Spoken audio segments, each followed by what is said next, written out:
Coucou la Modestime, est-ce que ça vous est déjà arrivé de tomber sur un de vos patrons couture et de ne plus savoir à quel type de projet il correspondait ou encore de vouloir coudre un projet mais vous mettez trop de temps à retrouver votre patron parmi tous ceux que vous avez déjà coupés? Si oui, alors dans cette vidéo, je vais vous donner quelques astuces pour ranger vos patrons de couture et gagner un temps fou dans votre productivité de couturière ou de couturier.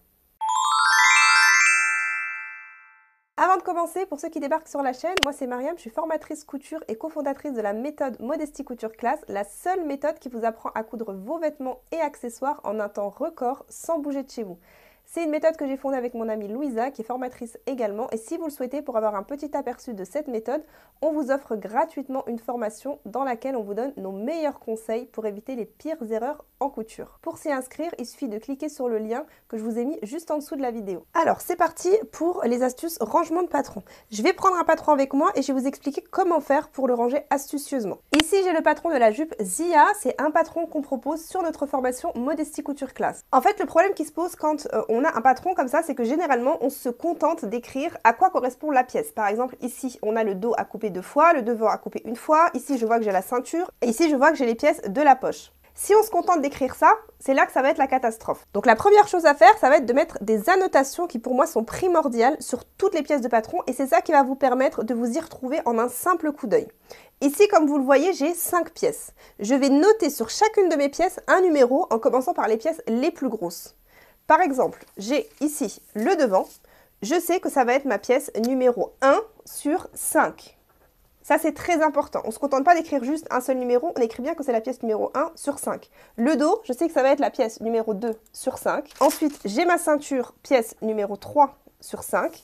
Et ensuite, mes 2 pièces de poche, 4 sur 5 et 5 sur 5. En faisant ça, je vais savoir exactement combien de pièces est composé mon patron. Et je sais que voilà, si j'en ai une qui se perd, je vais essayer de la retrouver facilement. Là, j'ai mes 5 pièces, donc tout est bon. Alors, il y a 2 autres annotations qui vont vous aider pour vous retrouver facilement dans le rangement de vos patrons. Ça va être de noter sur chacune des pièces le nom du modèle et la taille choisie. Ici, par exemple, il s'agit de la jupe Zia et je vais noter, imaginons, la taille 40. Je vais noter ça sur chacune de mes pièces. Une fois que ces annotations sont faites, on va prendre une feuille A4, une feuille toute blanche, et dessus vous allez renoter le nom du modèle. Si jamais il s'agit d'un modèle que vous avez pris dans un magazine, je vous conseille fortement de noter aussi le nom du magazine, et vous pouvez rajouter un petit croquis du modèle. Le croquis, je trouve que c'est pratique, parce que comme ça vous avez directement en un coup d'œil à quoi ressemble le patron. Si jamais vous êtes nul en dessin, vous pouvez tout simplement mettre sur cette feuille le croquis qui est déjà fourni sur votre patron PDF ou alors le patron de magazine ou encore une photo du projet qui est cousu. Si vous le souhaitez, vous pouvez aussi renoter sur cette feuille le nombre de pièces que compose votre patron et faire un petit croquis des différentes pièces. Comme ça, vous avez directement en un coup d'œil les différentes pièces de votre patron. Toujours sur cette feuille, on note une chose très importante, c'est de noter la taille et les mensurations à laquelle cette taille correspond. Ça, c'est vraiment très important. Par exemple, si vous avez fait un taille 40, vous pouvez noter qu'il s'agit d'une taille pour un tour de poitrine entre 88 et 92 cm. Pour le tour de taille, vous mettez la même chose. Pour le tour de bassin, vous mettez la même chose. Ça, c'est très important parce que d'un créateur à un autre, le tableau de mensuration peut changer et donc on ne peut pas se contenter d'écrire uniquement taille 40. Il suffit que vous ayez perdu le magazine auquel le patron correspond et là, vous pouvez faire une mauvaise taille et avoir un patron qui ne vous va plus.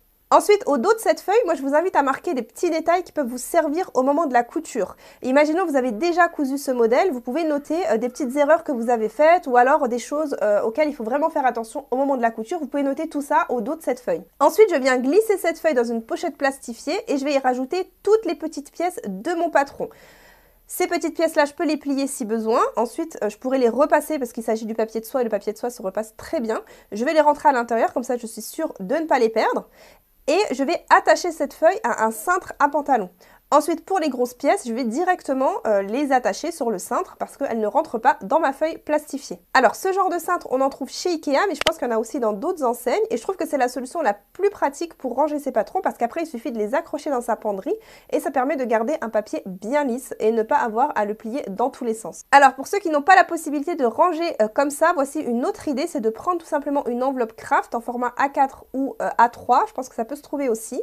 Dessus, vous allez coller cette feuille où il y a le récapitulatif des différentes pièces. Alors évidemment, si vous avez écrit au dos, il faudra reprendre ça sur une autre feuille que vous glisserez à l'intérieur. Et ensuite, vous allez mettre à l'intérieur toutes les différentes pièces de patron. Une fois que vous allez coudre votre projet, il faudra évidemment le repasser un petit peu.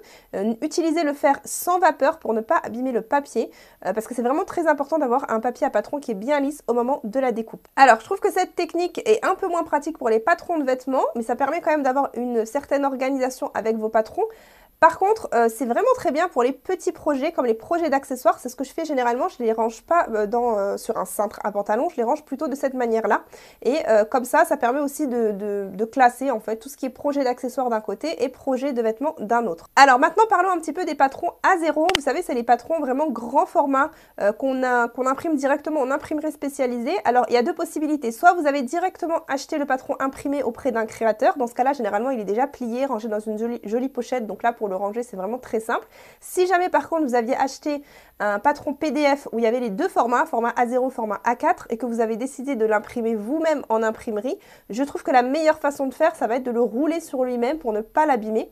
Et une fois roulé, vous allez pouvoir mettre un élastique, tout simplement pour bien le maintenir. Et dessus, vous allez coller une petite étiquette où vous allez écrire tout simplement le nom du patron. Et ensuite, bien évidemment, au moment où vous voudrez reprendre ce patron sur un papier de soie, vous allez le ranger de la même manière que je vous ai dit juste avant. Et ensuite, une fois qu'ils sont tous rangés, vous pouvez tout simplement les ranger dans une corbeille assez haute et vous pourrez retrouver comme ça tous vos patrons A0 très facilement. Voilà pour cette vidéo, j'espère qu'elle vous a plu. Si oui, n'oubliez pas de la liker, de vous abonner à la chaîne pour être averti dès qu'on poste une nouvelle vidéo. N'hésitez pas à nous retrouver aussi sur Instagram où on partage aussi d'autres contenus un peu différents de ceux de YouTube. En attendant, je vous dis à très vite et prenez bien soin de vos coutures.